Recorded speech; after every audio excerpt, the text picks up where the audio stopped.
اگر کوئی اس خاص نیت کے ساتھ جاتا ہے کہ وہاں پر نماز پڑھنے سے اجر زیادہ ملے گا تو یہ غیر شرعی ہے۔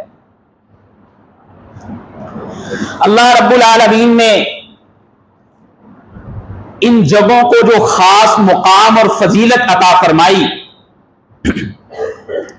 اس میں بھی علماء کے مابین ایک بحث چلتی ہے کہ سرزمین مکہ افضل ہے یا سرزمین مدینہ افضل ہے۔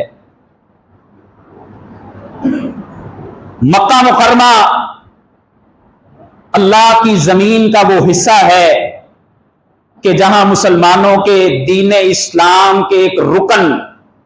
حج کی عبادت ادا کی جاتی ہے، اور یہی اللہ کی زمین کا وہ ٹکڑا ہے کہ اس کی اہمیت کا اندازہ آپ اس بات سے لگا سکتے ہیں